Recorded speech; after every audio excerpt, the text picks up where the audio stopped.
بسم اللہ الرحمن الرحیم الحمد للہ وکفیٰ وسلام علی عبادہ الذین اصطفیٰ اما بعد اعوذ باللہ من الشیطان الرجیم بسم اللہ الرحمن الرحیم ان هذا القرآن يهدی للتی هی اقوم ويبشر المؤمنین الذین يعملون الصالحات ان لهم اجرا کبیرا وأن الذين لا يؤمنون بالآخرة أعتدنا لهم عذابا أليما صدق اللہ مولانا العظیم۔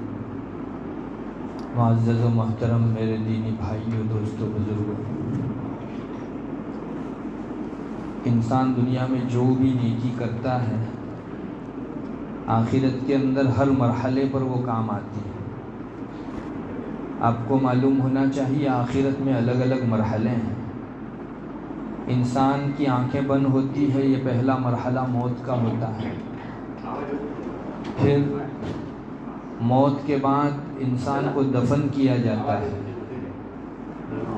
تو یہ قبر والا مرحلہ برزخ کا مرحلہ کہلاتا ہے۔ پھر اللہ تبارک و تعالیٰ کے یہاں قبر سے اٹھا کر محشر کے میدان میں حساب کے لیے جانا پڑے گا، یہ قیامت کا دن اور محشر کا دن کہلاتا ہے۔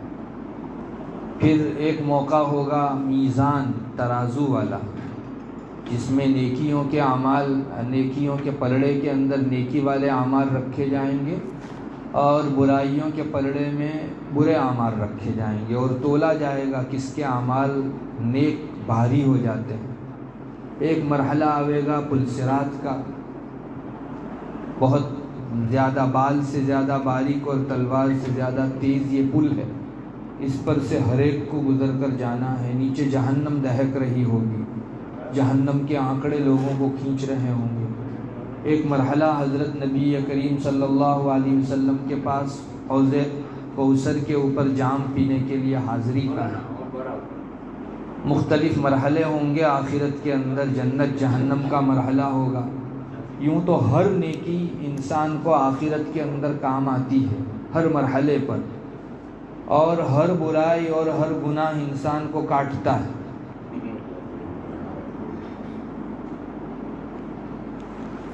لیکن بعض خاص اچھے اعمال خاص مرحلوں پر کام آتے ہیں۔ جیسے بعض روایتوں کی روشنی میں معلوم ہوتا ہے کہ جو آدمی مسواک کا اہتمام کرتا ہے تو اس کا خاتمہ اچھا جاتا ہے، اس کو موت کے موقع سے مدد ملتی۔ اسی طرح بد نگاہی سے بچنا، بری نظر ڈالنے سے بچنا، یہ بھی موت کے موقع پر ایمان کی حلاوت کے ساتھ اس دنیا سے رخصت ہونے کا انعام دلواتا ہے۔ ایک مرحلہ محشر کا ہے جہاں چلچلاتی دھوپ ہوگی، آفتاب بالکل 1.5 نیزے کے اوپر ہوگا۔ ابھی اتنے چوتھے آسمان پر آفتاب ہے، ہمارے علماء فرماتے ہیں ابھی جو آفتاب ہے چوتھے آسمان پر ہے، وہاں سے اس کی تمازت و تپش اتنی ہے کہ ہم لوگ دنیا کے اندر جو ہے پریشان ہو جاتے ہیں۔ بعض جانور تاب نہ لا کر مر جاتے ہیں، تو جب 1.5 نیزے کے اوپر ہوگا تو کیا عالم ہوگا۔ اس دن اللہ تبارک و تعالیٰ اپنے خاص بندوں کو اپنے عرش کا سایہ نصیب کرے گا۔ حدیث شریف میں اس کے لیے 7 قسم کے لوگ ذکر کیے گئے ہیں، جو یہ 7 اعمال کریں گے ان لوگوں کو اللہ تعالیٰ، سب لوگ دھوپ میں پسینے کے اندر پریشانی میں ہوں گے، اور ان 7 قسم کے لوگوں کو اللہ تعالیٰ اپنے عرش کا سایہ عطا کرے گا۔ دیکھو ان 7 اعمال کا خاص دخل عرش کے نیچے سایہ دلانے کے اندر ہے۔ پھر ایک پل صراط کا مرحلہ ہوگا، پل صراط کے اوپر انسان کو اس کی ہوئی قربانی کام آئے گی۔ بعض روایتوں کے اندر آتا ہے کہ اپنا موٹا تازہ جانور ذبح کیا کرو قربانی میں، اس لیے کہ یہ کل پل صراط کے اوپر تمہاری سواری بننے والا ہے۔ تو اچھی اور نیک نیتی سے کی ہوئی قربانی وہاں پل صراط پر کام آئے گی انسان کو۔ ایک موقع ہوگا جب اعمال نامے اڑائے جائیں گے، ہر ایک پریشان ہو جائے گا۔ روایتوں میں آتا ہے 3 موقع ایسے ہیں جس میں کوئی کسی کو یاد نہیں رہے گا۔ مائیں اپنی اولاد کو بھول جائے گی، شوہر بیوی کو، بیوی شوہر کو، جن کے درمیان محبت تھی کوئی کسی کو یاد نہیں رہے گا۔ ان 3 موقعوں میں سے ایک موقع یہ ہے وَإِذَا الصُّحُفُ نُشِرَتْ، جب اعمال نامے اڑائے جائیں گے، آپ کو معلوم ہوگا، آپ نے سنا بھی ہوگا، اعمال نامے اڑ کر پھر جو کامیاب ہے اس کے داہنی جانب کو لگے گا، اور جو ناکامیاب ہے اس کی بائیں جانب یا پیٹھ کے پیچھے لگے گا۔ تو جب تک آ کر لگ نہ جائے اس وقت تک انسان کا کلیجہ منہ کو ہوگا۔ مجھے معلوم نہیں یہ پرچہ کہاں آ کر لگنا ہے، میری یا تو جنت کا فیصلہ ہے یا جہنم کا فیصلہ ہے۔ ایسے موقع کے اوپر کوئی کسی کو یاد نہیں آئے گا۔ روایتوں میں آتا ہے کوئی شخص یہ چاہے کہ اپنے اعمال نامے کو دیکھ کر خوش ہو تو اس کو زیادہ سے زیادہ استغفار کرنا چاہیے۔ روایتوں میں آیا ہے کوئی شخص یہ چاہے کہ اس موقع پر بجائے پریشانی کے، غم کے خوش ہو تو اس کو اپنے اعمال نامے میں کثرت سے استغفار لکھوانا چاہیے۔ معلوم ہوا کہ استغفار کا بڑا اثر اس وقت کی پریشانی کے اندر سہولت دلانا ہے۔ ایک موقع ہوگا جب اعمال وزن کیے جائیں گے، انسان دوسروں کے ساتھ اچھے اخلاق کا برتاؤ کرے تو اعمال نامے کے اندر سب سے زیادہ بھاری بھرکم چیز پڑے گی۔ روایتوں میں آتا ہے اچھے اخلاق سے بڑھ کر کوئی وزنی چیز نہیں ہے۔ اعمال نامے کے اندر نیکیاں رکھی جائے گی، ان میں سے ایک چیز اچھے اخلاق بھی رکھے جائیں گے۔ میں لوگوں کے ساتھ نرمی کا برتاؤ کروں، لوگوں کو نفع پہنچانے کا اہتمام کروں، مجھ سے کسی کی ذات کو تکلیف نہ پہنچے اور میرے دل میں کینہ کپٹ نہ ہو وغیرہ، یہ سب چیزیں برے اخلاق سے پاکی اور اچھے اخلاق کو اپنے اندر لانا کہا جاتا ہے۔ اس کا بڑا اثر رہے گا میزان کے اندر جب اعمال کا وزن کیا جائے گا۔ ایسے ہی ایک مرحلہ ہے قبر کا، جس کو برزخ کہا جاتا ہے۔ انسان مرنے کے بعد محشر میں اللہ کے پاس حاضر ہونے تک کا جو پیریڈ گزارے گا، یہ پورا پیریڈ کہلاتا ہے برزخ کا عالم۔ آپ دیکھ لیجئے لوگ آج سے صدیوں پہلے مرے، صدیوں سے انتظار کر رہے ہیں کہ قیامت قائم ہو اور اللہ کے حضور کھڑے ہوں۔ ہمیں نہیں پتہ ہمارے مرنے کے بعد محشر میں کھڑے ہونے تک کتنے مرحلے ہیں، یعنی برزخ کا یہ مرحلہ کتنا طویل ہونا ہے۔ اس مرحلے پر اگر کسی شخص کو امن چاہیے ہے، اطمینان چاہیے ہے اور سکون چاہیے ہے تو قرآن کریم اس کے لیے بہت بڑا ذریعہ ہے۔ ہر مرحلے پر نیکی کام آتی ہے، قبر میں اور برزخ کے اندر انسان کو قرآن کریم کام آئے گا۔ قرآن کی اپنی روشنی ہے اور قبر اندھیری ہے، لہذا اس جگہ وہ روشنی دلانے والی ہوگی۔ جیسے جہنم کا عذاب مستقل ہے، حساب کا عذاب ایک مستقل ہے، ویسے قبر کا عذاب بھی ایک مستقل ہے۔ رسول اللہ صلی اللہ علیہ وسلم بعض مرتبہ صحابہ کو فرمایا کرتے تھے تعوذوا من عذاب القبر، میرے صحابہ عذاب قبر سے پناہ مانگو، تو صحابہ فرماتے تھے نعوذ باللہ من عذاب القبر، ہم اللہ کی پناہ میں آتے ہیں عذاب قبر سے۔ بہت سخت، چونکہ ایک اتنی سی کوٹھڑی ہو اور اس میں انسان بھاگ بھی نہیں سکتا، کسی کی مدد بھی نہیں لے سکتا، تو ایسے موقع کے اوپر آپ سمجھیے کتنی پریشانی اور کتنی الجھن کی بات ہوگی انسان کو اگر اس میں اللہ تعالیٰ کی طرف سے سزا دی جائے۔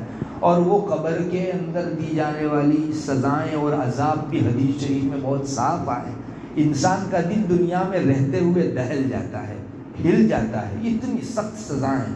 ایسے موقع کے اوپر اگر کوئی آدمی چاہے کہ میرے لیے مددگار بنے تو قرآن کریم سے اس کو رشتہ جوڑنا چاہیے۔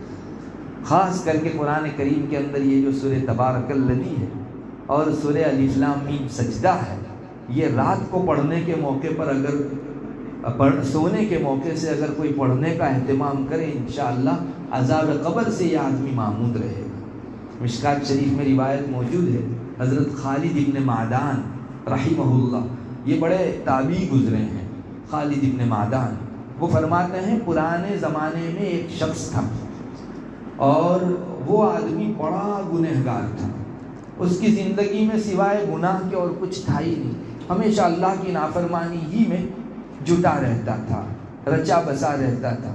ہاں اس کا ایک معمول تھا، وہ رات کو تب تک سوتا نہیں تھا جب تک سورہ الف لام میم سجدہ پڑھ نہ لیتا، اور بعض روایتوں کے مطابق سورہ تبارک الذی پڑھ نہ لیتا، تب تک سوتا نہیں تھا۔ بس یہ ایک اچھا معمول تھا اس کا، اور کوئی اچھا معمول نہیں تھا۔ خالد ابن معدان فرماتے ہیں کہ اس کی وفات ہو گئی۔ جب اس کو قبر میں رکھا گیا تو ظاہر ہے کہ اگر اس نے برائیاں کی ہے تو عذاب دینے والے فرشتے حاضر ہوں گے. چنانچہ فوراً عذاب دینے والے فرشتوں کی ایک ٹیم آ گئی جو اس کو عذاب دینا ہی چاہتی تھی. مگر انسان نے کوئی عمل نہیں کیا. یہ 2 صورتیں پڑھنے کا اہتمام تھا. یہ صورت اس کے اوپر اپنا پر بچھا کر بیٹھ گئی اور اللہ سے کہنے لگی اللہ اس نے میری پابندی کی تھی, تو اس کو عذاب قبر سے محفوظ رکھ. یہ دونوں صورتیں اللہ تبارک و تعالیٰ کے یہاں درخواست کرنے لگی. یہ خالد ابن معدان فرماتا کہ اللہ اس نے میری پابندی کی تھی, یہ تب تک سوتا نہیں تھا جب تک مجھے پڑھ نہ لیتا تھا, لہذا میری سفارش قبول کی جانی چاہیے. اور بعض روایتوں میں تو ایسے سخت الفاظ آئے ہیں کہ اگر آپ صلی اللہ علیہ وسلم نے اور بڑوں نے اس کو نقل نہ کیا ہوتا تو ہم لوگ تو بول بھی نہیں سکتے.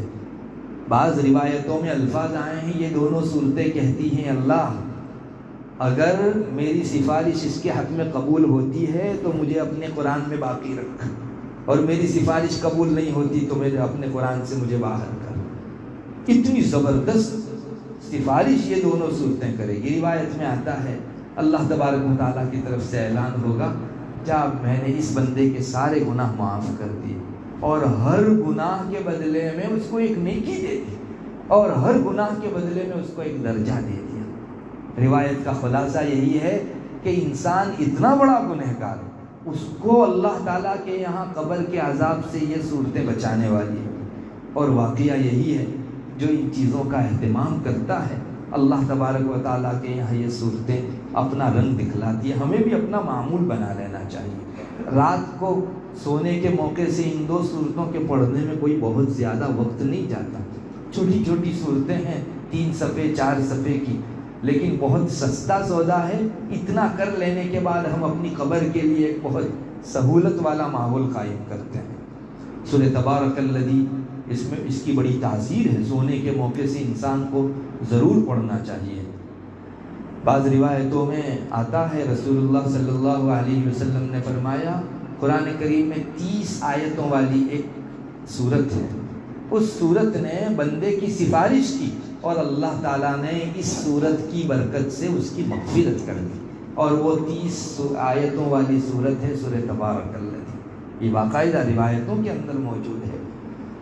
سورہ تبارک الذی کو عذاب قبر سے انسان کو محفوظ رکھنے کے اندر بڑی تاثیر حاصل ہے. جو آدمی اس کی پابندی کرے گا سورہ تبارک الذی پڑھنے کی, سورہ ملک پڑھنے کی, اللہ تعالیٰ اس کو عذاب قبر سے انشاءاللہ محفوظ رکھیں گے. آج اگر ہم کو معلوم ہو جائے کہ کسی جگہ ہم پر حملہ ہونے والا ہے اور اس جگہ مضبوط سیکورٹی ہم کو میسر ہو جائے تو دل کتنا ٹھنڈا ہو جاتا ہے. تو عذاب قبر جو واقع ہے اور ہمارا ایمان ہے, ہمارے عقیدے کی چیز ہے. عذاب القبر حق, عذاب قبر ایک سچی چیز ہے. تو وہاں اگر ہمارے لیے سیکورٹی اور سیفٹی کا سامان کوئی چیز کرتی ہے تو ہمارا جی کتنا ٹھنڈا ہونا چاہیے. اور سچی بات یہ ہے کہ قرآن سچا ساتھی ہے, وہ ہر جگہ انسان کو ساتھ دے گا. بعض روایت حضرت عبداللہ ابن عباس رضی اللہ تعالیٰ عنہ کی روایت ہے نبی کریم صلی اللہ علیہ وسلم کے ایک صحابی ایک مرتبہ کسی جگہ جا رہے تھے. اب اس زمانے کے اندر رات ہو جاتی تو وہ خیمہ ڈال کر وہیں قیام کرتے, بسیرا کرتے تھے. تو اس صحابی نے ایک جگہ خیمہ ڈالا رات کو اپنا. ان کو پتہ نہیں تھا کہ میں نے جہاں اپنا ٹینٹ ڈالا ہے نیچے قبر ہے. اب وہ رات کو سوئے. حضرت عبداللہ ابن عباس رضی اللہ تعالیٰ عنہ کی روایت مشکاۃ شریف میں موجود ہے. تو وہ آدمی سویا, لیٹا اپنے ٹینٹ کے اندر. کچھ رات گئی اور اس نے آواز سنی زمین کے اندر سے سورہ تبارک الذی پڑھنے کی آواز آ رہی ہے, سورہ ملک کوئی پڑھ رہا ہے. تو اس نے تحقیق کی, معلوم ہوا کہ یہ قبر ہے اور قبر میں ایک شخص کھڑا سورہ تبارک الذی پڑھ رہا. روایت میں آتا ہے وہ پوری سورت مکمل کر گیا. تبارک الذی انہوں نے سنی اور وہ جو اندر پڑھ رہا تھا پوری سورت پڑھ گیا. جب صبح ہوئی تو یہ صحابی حضرت نبی کریم صلی اللہ علیہ وسلم کی خدمت میں حاضر ہوئے اور آپ صلی اللہ علیہ وسلم کو آ کر پورا ماجرا اور قصہ سنایا کہ حضرت آج تو میں ایک جگہ ٹینٹ ڈال کر سویا, نیچے قبر تھی, ایک آدمی بیچ رات میں تبارک الذی قبر میں پڑھ رہا ہے اور پوری سورت مکمل کر گیا. تو آپ صلی اللہ علیہ وسلم نے فرمایا یہ سورت نجات دلانے والی سورت ہے, منجیہ. رسول اللہ صلی اللہ علیہ وسلم نے اس کا نام دیا, یہ نجات دلانے والی سورت ہے. اللہ کے عذاب سے یہ بندے کو نجات دلاتی ہے۔ کتنی پکی بات ہو جاوے گی انسان اگر اس کا اہتمام کرے۔ اور نبی کریم صلی اللہ علیہ وسلم کے بارے میں بھی آتا ہے آپ تب تک سوتے نہیں تھے جب تک رات کو الف لام میم سجدہ پڑھ لیا نہیں کرتے تھے۔ یہ دو صورتیں انسان کو اس کا اہتمام کرنا چاہیے۔ انشاءاللہ قبر کے لیے ہم اپنی بڑی آسانی اور سہولت کا معاملہ کر کے اس دنیا سے رخصت ہوں گے۔ ہم نے ہمارے بعض مربیوں کو دیکھا، حضرت محتمیم صاحب تشریف فرما ہیں، ان کے والد مرحوم تھے ہمارے نانا، میں روزانہ سنتا تھا وہ تب تک سوتے نہیں تھے جب تک سورہ تبارک نہیں پڑھ لیتے تھے، زور سے پڑھتے تھے۔ ہم چھوٹے تھے، پابندی سے روزانہ جو ہے رات کو سورہ تبارک مکمل ہوتی تھی ان کی۔ ماشاءاللہ لوگوں نے اپنی آخرت کے مختلف مرحلوں کے لیے کیا نہیں کیا۔ میرے بھائیوں، یہی وہ وقت ہے جس میں ہم کر گزریں گے، ورنہ آنکھیں بند ہونے کے بعد اب سارے مرحلوں میں جو کیا دھرا ہے وہی کام آئے گا۔ اس لیے ہمیں چاہیے کہ ہم اس چیز کا اہتمام اور التزام کریں، ورنہ قبر بہت سخت ہے، قبر میں عذاب بھی بڑے سخت ہیں۔ ایک ضبط قبر کہلاتا ہے، وہ سب کو پاس ہونا ہے اس سے۔ ضبط قبر کا مطلب یہ ہوتا ہے کہ قبر دباتی ہر ایک کو، جسم کو جب اندر رکھا جاتا ہے تو قبر دونوں طرف سے دباتی ہے، اور اتنا دباتی ہے کافر ہوتا ہے تو اس کی پسلیاں آپس میں ایسے گھس جاتی ہیں ایک دوسرے کے اندر۔ آپ صلی اللہ علیہ وسلم نے اشارہ کر کے فرمایا اس طرح سے پسلیاں گھس جاتی ہیں۔ آپ تھوڑا سا تصور تو کرو، ابھی کوئی دو پارٹ ہو اور ان دو کے بیچ انسان کو اگر دبایا جائے اور یہ پسلیاں آپس میں گھسنے لگے تو کس قدر ضیق اور کلفت ہوتی ہے انسان کو، سانس بھی رک جاتی ہے اور انسان کا وجود تھم جاتا ہے۔ تو اس جگہ تو کوئی بچانے والا نہیں ہوگا، یہ ضبط قبر ہوگا، سب کو دبائے گا، اور اس طرح سے پسلیاں آپس کے اندر ایک دوسرے کے اندر سزا میں گھس جائیں گی۔ بعض صحابہ نے غالباً رسول اللہ صلی اللہ علیہ وسلم سے پوچھا تھا کہ حضرت مومن کا کیا ہوگا؟ تو فرمایا مومن کو یہ جب قبر دبائے گی تو ایسا لگے گا جیسے کوئی ماں اپنی چھاتی سے اپنے بیٹے کو زور سے لگا رہی ہے اور محبت کے مارے۔ اب اپنے بیٹے کو اگر کوئی ماں زور سے بھی دبائے گی تو یہ محبت کا اظہار ہے۔ تو اللہ کی یہ زمین بھی پہچانتی ہے نیکوں اور بروں کو۔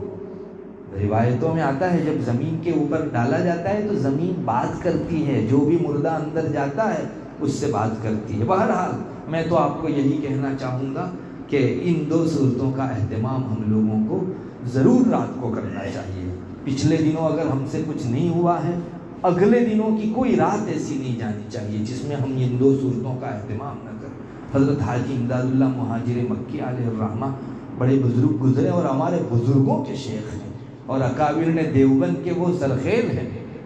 ان کے حوالے سے آتا ہے کہ انہوں نے معمول بنایا تھا اپنے مریدوں کے لیے کہ صبح فجر سے لے کر ظہر تک میں سورہ یاسین پڑھ لو، کبھی بھی آپ کو موقع ملے فجر سے لے کر ظہر تک میں سورہ یاسین پڑھ لو، ظہر سے لے کر عصر تک میں سورہ انا فتحنا لک فتحا مبینا، سورہ انا فتحنا لک فتحا مبینا جو 26ویں پارے کے اندر ہے اس کو پڑھ لو۔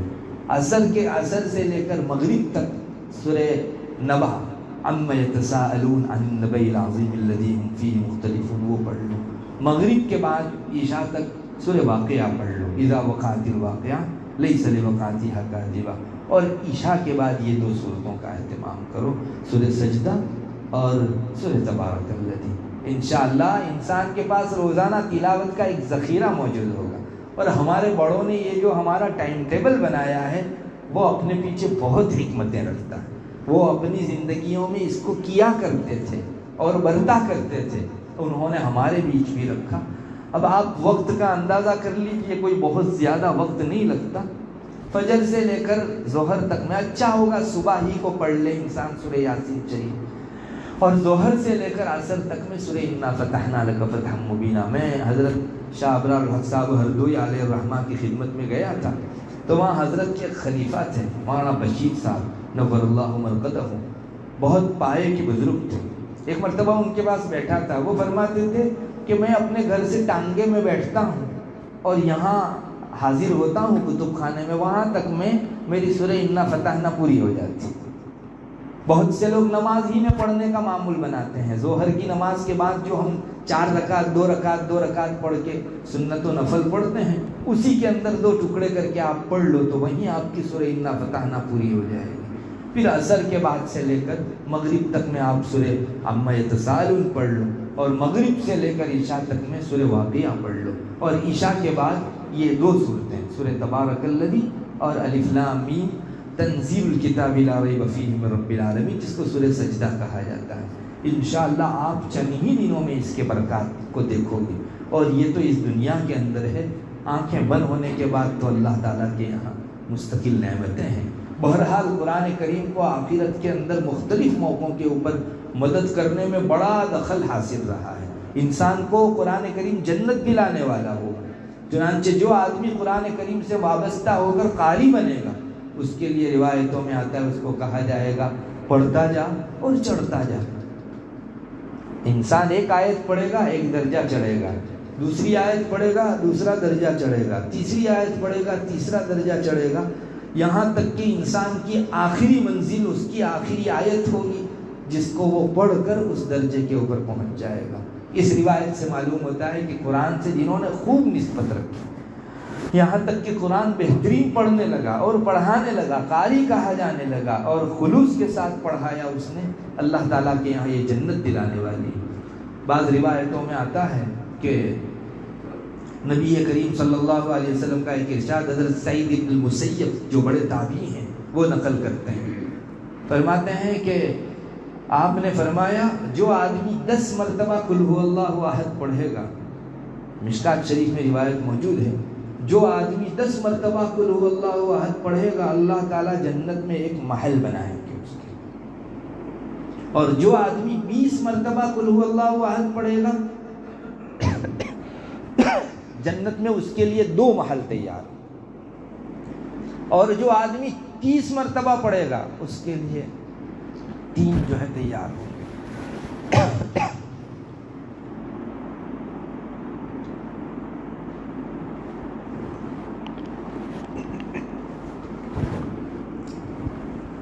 دس مرتبہ جو آدمی قل هو اللہ پڑھے گا اس کے لیے 1 محل تیار ہوگا، جو آدمی 20 مرتبہ پڑھے گا اس کے لیے 2 محل تیار ہوں گے، اور جو آدمی 30 مرتبہ پڑھے گا اس کے لیے 3 محل تیار ہوں گے۔ جب آپ نے یہ ارشاد فرمایا تو حضرت عمر ابن الخطاب رضی اللہ تعالیٰ عنہ وہاں بیٹھے تھے، تو حضرت نے فرمایا حضرت تب تو جو ہے ہم کثرت سے ہمارے محل تعمیر کرتے رہیں گے، یعنی ایک ایک انسان کے کتنے محل ہو جائیں گے۔ تو آپ صلی اللہ علیہ وسلم نے فرمایا اللہ تعالیٰ کی وسعت اس سے بھی زیادہ ہے، تم کتنا پڑھنا چاہتے ہو، تم تھک جاؤ گے وہ محل دیتے نہیں تھکے گا، اللہ اوسع من ذلک، اللہ تعالیٰ اس سے بھی بڑی وسعت رکھتا ہے۔ میں آپ سے پوچھتا ہوں، آپ اب 10 مرتبہ سورہ اخلاص پڑھنے میں کتنی دیر جاتی ہے؟ 10 منٹ۔ اگر دنیا میں کوئی آدمی کہے کہ 10 منٹ آپ اتنا بولو تو اس کے بدلے میں ایک بڑی پراپرٹی دیں گے، ہم میں سے کون ہوگا جو اتنا بولنے سے جو ہے گریز کرے؟ ہر آدمی بولے۔ اب دنیا کی پراپرٹی کی حیثیت کیا ہے؟ وہ فانی چیز ہے، اور آخرت کی جنت کی جو بھی نعمتیں ہیں وہ باقی چیز ہے، دونوں کا تقابل ہو ہی نہیں سکتا، اور ہمارے رب کا وعدہ جھوٹا نہیں ہو سکتا۔ سچ مچ اللہ 10 مرتبہ سورہ قل هو اللہ پڑھنے کے اوپر ایک محل عطا کرے گا۔ اللہ اکبر۔ مومن کے لیے آخرت کمانا کوئی مہنگا سودا نہیں ہے، بہت آسان ہے۔ 10 مرتبہ قل پڑھو، ایک ایک محل تیار کراتے جاؤ، آنکھیں بند ہونے کے بعد انسان دیکھے گا یہ دنیاوی پراپرٹی کی حیثیت کیا ہے۔ کسی کو ایک بڑی جاگیر مل جاتی ہے تو پھولا نہیں سماتا، اور لوگوں کے درمیان میں اپنا اظہار کرتے رہتا ہے کہ میرے پاس اتنی پراپرٹی ہے۔ آخرت کی پراپرٹی کہتے ہیں، روایتوں میں آتا ہے جنت میں ایک کوڑے جتنی جگہ دنیا اور دنیا میں جتنی نعمتیں ہیں ان سب سے بڑھ کر ہے۔ کوڑا اتنا ہوتا ہے، اتنی جگہ جنت کی جو ہے وہ پوری دنیا سے بہتر ہے، اور دنیا میں جتنی نعمتیں ہیں ان سب سے بہتر ہے۔ کوئی تقابل ہو سکتا ہے، لیکن بات یہ ہے کہ شیطان اس قسم کے آسان اعمال بھی ہم کو کرنے نہیں دیتا۔ قرآن کریم سے ہماری کتنی وابستگی ہے، زیادہ سے زیادہ ہم لوگوں کو سورہ اخلاص 10 مرتبہ اس طرح پڑھنا چاہیے۔ اور میں تو آپ کو کہوں گا، ہمارے مرحوم قبر میں جا چکے ہیں، ہم ان کو کوئی تحفہ تو دے نہیں سکتے۔ ہمارے ماں باپ نے، ہمارے مربیوں نے، ہمارے مخلصوں نے ہمارے اوپر بڑی محنتیں کی، ہماری گستاخیاں، بے ادبیاں اور بچپنے کی خرمستیاں برداشت کر کے ہم کو انہوں نے علم سکھایا، ادب سکھایا۔ آج وہ قبر میں ہیں تو ہم ان کے لیے یہ 10 مرتبہ پڑھ کر بخشا کریں تو اللہ تعالیٰ ان کے لیے وہاں آسانی فرما دے گا۔ ایصال ثواب ایک مستقل چیز ہے، آپ جس کو بخشو گے اس کو وہ چیز پہنچتی ہے۔ آپ نفل بھی پڑھ کے بخش سکتے ہو، اپنے فرض بھی بخش سکتے ہو۔ علماء نے لکھا ہے، ابن نجیم نے بحر الرائق میں لکھا ہے کہ آپ فرض بھی پڑھ کے بخش سکتے ہو، اپنے جن کو بخشنا ہو، چاہے مردے کو بخشو، کسی زندے کو بخشنا ہو تو زندے کو بھی بخش سکتے ہو۔ بہت وسیع مسئلہ ہے، اللہ تبارک و تعالی ہم سب کو قرآن کریم سے وابستگی عطا فرمائے۔ لیکن میری درخواست ہے کہ ابھی جو اگلے ایام ہیں اس کو ہم غفلت میں نہ گزاریں۔ ہماری عمر کے 40-50 سال جیسے گزرے لیکن اگلے دنوں تو ہم اپنی آخرت کے مختلف مرحلوں کے لیے قرآن سے ضرور وابستگی رکھیں۔ اللہ انشاءاللہ انہیں ضائع نہیں کرے گا جنہوں نے اللہ کی کتاب سے رشتہ جوڑا، اللہ کی کتاب کا دامن پکڑ لیا کسی نے، اللہ تعالیٰ یہاں بھی ضائع نہیں کرے گا اور وہاں بھی ضائع نہیں کرے گا۔ قرآن قدم قدم کے اوپر ہمارا رہنما بھی ہے، ہمارا ساتھی بھی ہے، ہمارا مونس و غمخوار بھی ہے۔ اسی قرآن سے ہمارے جی کو ٹھنڈک پہنچتی ہے۔ میں آپ سے ایک درخواست یہ بھی کروں گا کہ قرآن کریم پڑھنے کے ساتھ قرآن میں کیا کہا جا رہا ہے اس کی بھی تھوڑی سی تڑپ رکھیے۔ یہاں آپ کے ہاں علماء موجود ہیں، ماشاءاللہ تفسیر کے حلقے سال بھر لگنے چاہیے۔ ماشاءاللہ مولانا تفسیر فرماتے ہیں، میں تو کہتا ہوں رمضان کے بعد بھی آپ یہاں کے علماء سے درخواست کیجئے کہ ہمارے لیے آپ تفسیر کا حلقہ قائم کیجئے۔ میں جو سورت نماز میں پڑھتا ہوں کم سے کم اس کے بارے میں تو جانوں کہ میرا رب کیا کہتا ہے، قل هو اللہ احد میں ہمارا رب کیا کہنا چاہتا ہے۔ آج 60 سال سے 65 سال سے ہم الحمدللہ رب العالمین سورہ فاتحہ پڑھتے چلے آئے، لیکن ہم کو معلوم نہیں کہ اس میں ہمارے رب نے کیا میسیج دیا ہے، کیا پیغام دیا ہے۔ تو کم سے کم اسے ہم لوگ جانیں اور کسی صاحب علم کی نگرانی میں تفسیر سنیں۔ تفسیر کا از خود مطالعہ بعض مرتبہ آگے پیچھے کر دیتا ہے انسان کو، اس لیے آپ کسی کی نگرانی میں رکھیں، چونکہ بعض احکام منسوخ ہو چکے، ختم ہو چکے، اب آپ کو معلوم نہیں ہے تو آپ ان کو پڑھتے چلے جائیں گے، ممکن ہے بجائے صحیح ہونے کے غلط مفہوم آپ سمجھ لیں۔ اس لیے کسی کی نگرانی کے اندر، لیکن قرآن کریم کا معنی سمجھنے کے لیے بھی اپنے آپ کو پیش کریں۔ انشاءاللہ آپ کو اتنی مٹھاس معلوم ہوگی۔ ہمارے محبوب کا اگر کوئی خط آ جائے اور ہم تھوڑا سا پڑھ لیں اس کو تو جی ٹھنڈا ہو جاتا ہے۔ 4 سطر ہی لکھ دی انسان کو، جو پردیسی تھا اور مدت سے اس کو کوئی پیغام نہیں پہنچاتا، اس کے وطن سے جب چھوٹی سی چٹھی جاتی ہے، چھوٹا سا رکا جاتا ہے تو انسان جو ہے بھولا نہیں سماتا کہ آج تو ہمارے وطن سے ایک جو ہے مختصر سا پیغام آیا۔ ہمارے رب کا یہ کلام ہے، اس نے میسیج دیا ہے ہم کو، اور ہماری ہدایت کے لیے، ہماری رہنمائی کے لیے، تو اس کلام کا مفہوم سمجھ کر ہمارا جی انشاءاللہ ٹھنڈا ہی ہوگا۔ ہمارے پاس بہت بڑی نعمت موجود ہے، تو میری تو درخواست ہے کہ اس تفسیر کے حلقے کو بھی ہمارے اس جو ہے علاقے کے اندر شروع کیا جانا چاہیے، اور روزانہ بہت زیادہ نہیں، 20 منٹ 25 منٹ ہی اگر اس کا التزام کیا جائے، ایک اچھا خاصا ماحول قائم ہو جائے گا۔ اللہ تبارک و تعالی ہم کو اس کی کتاب سے تعلق عطا فرماوے، وابستگی عطا فرماوے، اور دنیا اور آخرت ہر جگہ اس کی برکتوں کو لوٹنے والوں میں سے بنائے۔ وآخر دعوانا الحمدللہ۔ دعا کرتے ہیں۔ اللہم انت السلام ومنک السلام، تبارک یا ذا الجلال والاکرام۔ اللہم صلی علی محمد النبی الامی وعلی آلہ وسلم تسلیما۔ ہے اللہ ہمارے گناہوں کو معاف فرما، ہم لوگ بڑے گنہگار ہیں، بہت خطا کار ہیں، بہت سیاہ کار ہیں، ہمارے چھوٹے بڑے نئے پرانے تمام گناہوں کو معاف فرما۔ اللہ رمضان کا یہ مبارک مہینہ تو نے اپنی رحمتوں کے لیے دیا ہے، اللہ ان رحمتوں سے ہم کو ڈھانپ لے، اللہ مغفرت کے لیے دیا ہے، ہمارے ایک ایک گناہ کی بخشش فرما دے۔ اللہ بے شک پوری امت تجھے ناراض کر چکی ہے، اللہ ہمارے اوپر آنے والے احوال ہمارے ہی کرتوتوں کا نتیجہ ہے، ہم پوری امت کی جانب سے تیرے حضور ناک رگڑتے ہیں۔ اللہ ہم نے تجھے ناراض کرتے وقت تیرا بالکل خیال نہیں کیا، اللہ اور تیری ذات تھی، ہمارے اتنے گناہ کے باوجود بھی ہم کو کھلاتی پلاتی رہی، اللہ تو نے کبھی ہمارا دانہ پانی بند نہیں کیا۔ یا الہ العالمین تو بڑا پیارا پروردگار ہے، بہت محبوب معبود ہے۔ یا الہ العالمین ہمارے اوپر ایک کرم یہ بھی فرما دے کہ ہمارے سارے گناہوں پر اپنا قلم عفو پھیر دے، گناہوں کی بخشش فرما دے، پوری امت سے راضی ہو جا، اللہ اپنی ناراضگی کی سزا کو ختم فرما۔ یا الہ العالمین آئندہ تجھے راضی کرنے والے اعمال امت کو کرنے کی توفیق عطا فرما۔ اللہ امت کے اوپر اس وقت ظالموں کی طرف سے مظالم ڈھائے جا رہے ہیں۔ یا الہ العالمین تیری علیم و خبیر ذات دیکھ رہی ہے۔ اے اللہ ہمارے گناہوں کو معاف کر کے ہماری آزمائش نہ فرما۔ اے اللہ آزمائشوں کے احوال کو ختم فرما، حرمین شریفین کی حفاظت فرما۔ اے اللہ بیت المقدس کی حفاظت فرما، مسجدوں کی، مقبروں کی حفاظت فرما۔ اے اللہ مکاتب مدارس کی حفاظت فرما، تبلیغی مراکز کی حفاظت فرما، خانقاہوں کی حفاظت فرما۔ تیرے دین کی جو تحریکیں اور تنظیمیں ہیں جو تجھ کو پسندیدہ ہیں ان سب کی حفاظت فرما۔ اے اللہ تیرے دین کے پرسنوں کی اور افراد کی حفاظت فرما، تیرے دین کے سارے شاعر کی حفاظت فرما۔ اے اللہ اسلام کی، اہل اسلام کی اور شاعر اسلام کی حفاظت فرما۔ یا الہ العالمین مسلمانوں کو اپنے اس قیمتی سرمایے کو کسی طرح بھی یا الہ العالمین محفوظ رکھنے کے لیے اپنے آپ کو ہر طرح قربانی دینے والوں میں سے بنا دے۔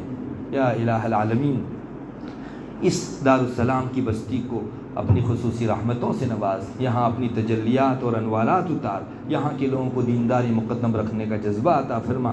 یہاں کی جو ہماری برادران وطن قوم ہیں ان سب کے اندر بھی دین اسلام کی ہوا چلا دے۔ اے اللہ پورے ملک کے اندر امن و امان قائم فرما دے۔ اے اللہ پورے جہاں کے اندر امن و امان قائم فرما دے۔ اے اللہ اسلامی نظام قائم فرما دے، دنیا آخرت دونوں کو سدھار دے۔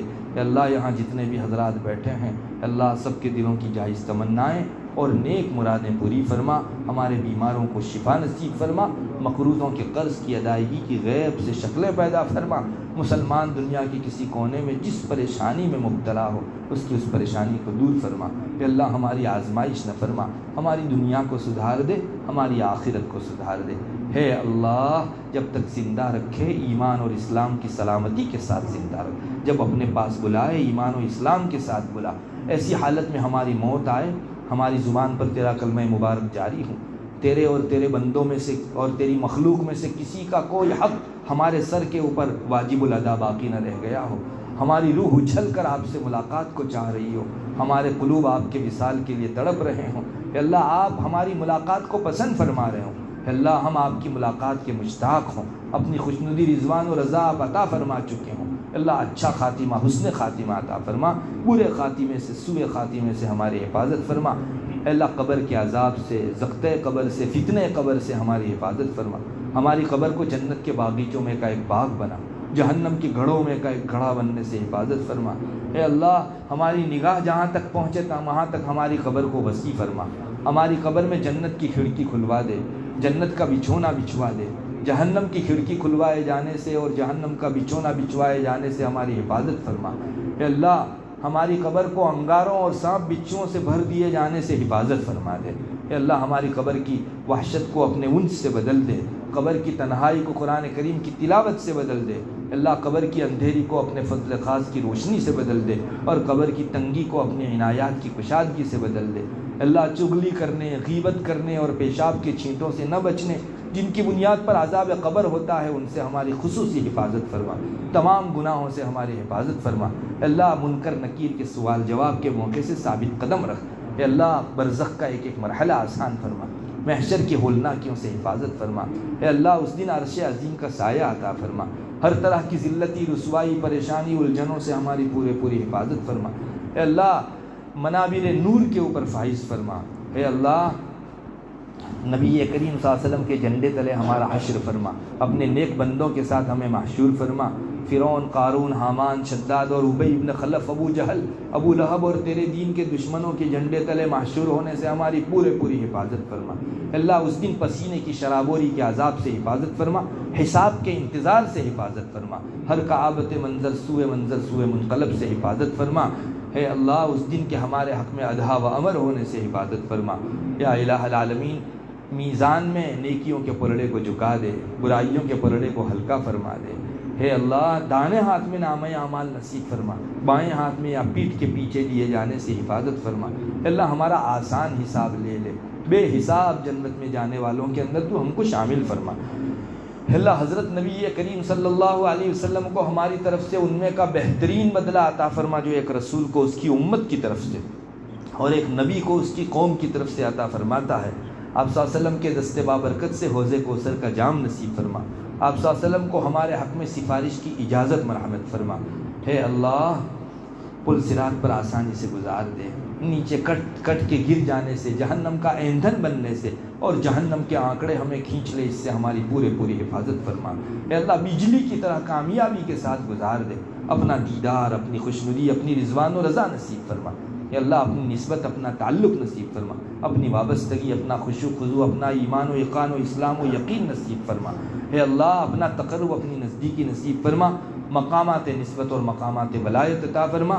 یا الہ العالمین اپنی ذات میں فنائیت نصیب فرما۔ اللہ کفر سے، شرک سے، فسق سے، فجور سے، زندقے سے، الحاد سے، منافقت و بدعت سے، یہودیت، نصرانیت، مجوسیت، ہندویت اور غیر اللہیت سے ہماری حفاظت فرما۔ ہر قسم کے فتنے سے، شرور سے، فتن سے، فساد سے، زیغ و ضلال سے ہماری حفاظت فرما۔ اپنے غصہ و غضب سے ہماری حفاظت فرما، اپنے عذاب و عقاب و عتاب سے ہماری حفاظت فرما، اپنی دوری سے، اپنی محرومی سے ہماری حفاظت فرما، قدیم و جدید تمام فتنوں سے ہماری حفاظت فرما۔ اے اللہ موبائل اور نیٹ کے فتنے سے حفاظت فرما۔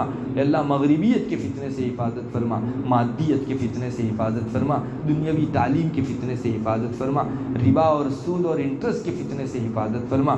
یا الہ العالمین فلم اور سیریلوں کے فتنے سے حفاظت فرما، ظالموں کے فتنوں سے حفاظت فرما۔ یا الہ العالمین اے آئی اور LGBTQ کے فتنے سے حفاظت فرما، ٹیسٹ ٹیوب بیبی اور IVF کے فتنے سے حفاظت فرما۔ اے اللہ قدیم و جدید جتنے بھی فتنے ہیں ان سب سے امت مسلمہ کو محفوظ فرما دے۔ یا الہ العالمین جنت الفردوس عطا فرما، جہنم سے خلاصی عطا فرما۔ اے اللہ ہماری تمام ضرورتیں آپ کے حضور ہیں، آپ جانتے ہیں، سب کی جائز تمنائیں اور نیک مرادیں پوری فرما۔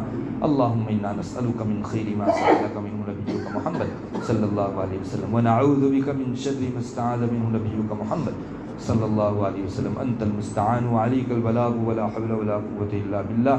سبحان ربک رب العزة عما یصفون وسلام علی المرسلین والحمد للہ۔